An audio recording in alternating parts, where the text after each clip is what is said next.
नादिरशाह की सेना ने दिल्ली में कत्लेआम कर रखा है। गलियों में खून की नदियां बह रही हैं। चारों तरफ हाहाकार मचा हुआ है। बाजार बंद है। दिल्ली के लोग घरों के द्वार बंद किए जान की खैर मना रहे हैं।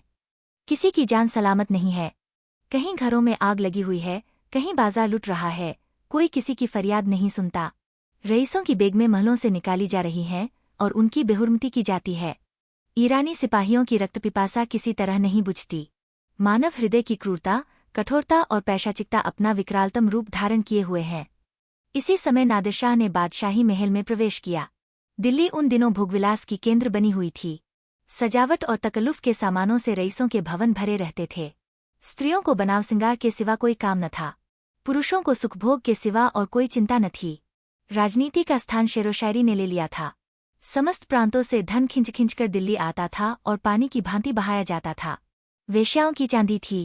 कहीं तीतरों के जोड़ होते थे, कहीं बटेरों और बुलबुलों की पालियां ठनती थीं। सारा नगर विलास निद्रा में मग्न था। नादिरशाह शाही महल में पहुंचा तो वहां का सामान देखकर उसकी आंखें खुल गईं। उसका जन्म दरिद्रघर में हुआ था। उसका समस्त जीवन रणभूमि में ही कटा था। भोगविलास का उसे चस्का न लगा था। कहाँ रणक्षेत्र के कष्ट और कहाँ यह सुख साम्राज्य। जिधर आँख उठती थी उधर से हटने का नाम न लेती थी। संध्या हो गई थी।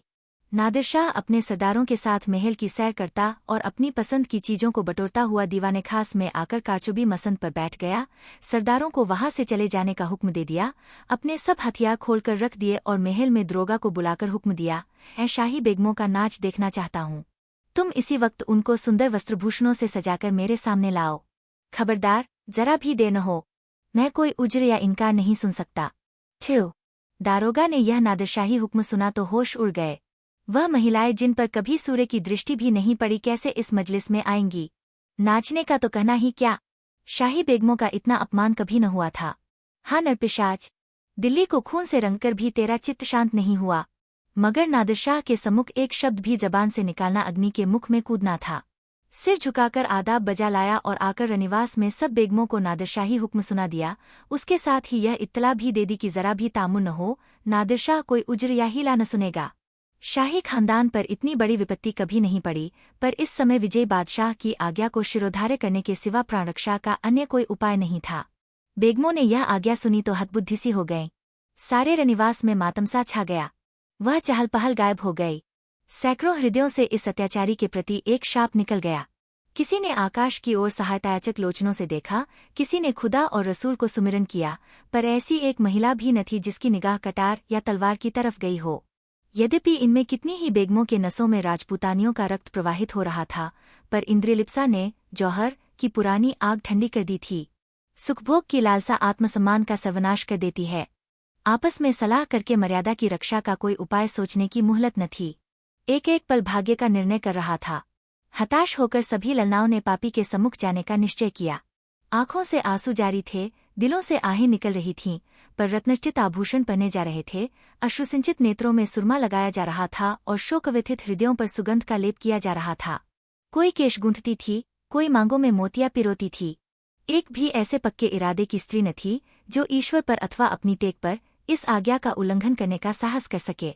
एक घंटा भी न गुजरने पाया था कि बेगमात पूरे के पूरे आभूषणों से जगमगाती, अपने मुख की कांति से बेले और गुलाब की कलियों को लजाती, सुगंध की लपटें उड़ाती, छमछम करती हुई दीवाने खास में आकर नादिरशाह के सामने खड़ी हो गईं। 3 नादिरशाह ने एक बार कंखियों से परियों के इस दल को देखा और तब मसंद की टेक लगाकर लेट गया। अपनी तलवार और कटार सामने रख दी। एक क्षण में उसकी आंखें झपकने लगीं। उसने एक अंगड़ाई ली और करवट बदल ली। जरा देर में उसके खर्राटों की आवाजें सुनाई देने लगीं। ऐसा जान पड़ा कि वह गहरी निद्रा में मग्न हो गया है। आध घंटे तक वह पड़ा सोता रहा और बेगमें ज्यों की त्यों सिर नीचा किए दीवार के चित्रों की भांति खड़ी रहीं।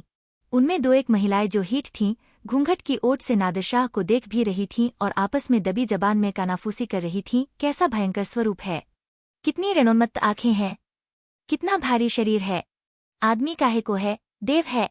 सहसा नादिरशाह की आंखें खुल गईं। परियों का दल पूर्ववत खड़ा था। उसे जागते देखकर बेगमों ने सिर नीचे कर लिए और अंग समेटकर भेड़ों की भांति एक दूसरे से मिल गईं। सबके दिल धड़क रहे थे कि अब यह जालिम नाचने गाने को कहेगा, तब कैसे क्या होगा।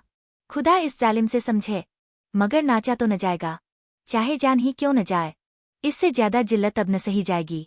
ससा नादिरशाह कठोर शब्दों में बोला, ए खुदा की बंदियों, मैंने तुम्हारा इम्तहान लेने के लिए बुलाया था और अफसोस के साथ कहना पड़ता है कि तुम्हारी निस्बत मेरा जो गुमान था वह हर्फ सच निकला।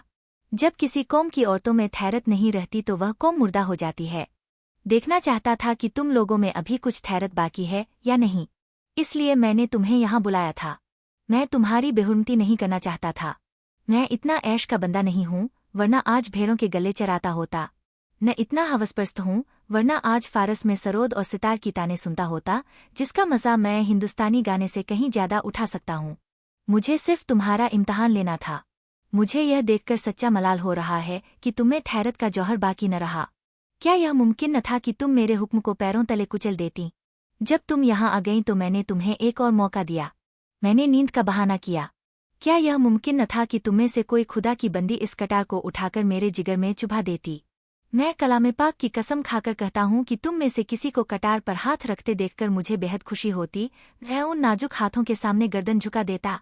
पर अफसोस है कि आज तैमूरी खानदान की एक बेटी भी यहाँ ऐसी नहीं निकली जो अपनी हुर्मत बिगाड़ने पर हाथ उठाती। अब यह सल्तनत जिंदा नहीं रह सकती। इसकी हस्ती के दिन गिने हुए हैं। इसका निशान बहुत जल्द दुनिया से मिट जाएगा। तुम लोग जाओ और हो सके तो अब भी सल्तनत को बचाओ, वरना इसी तरह हवस की गुलामी करते हुए दुनिया से रुखसत हो जाओगी। Thank you for watching. If you like video, please like and subscribe.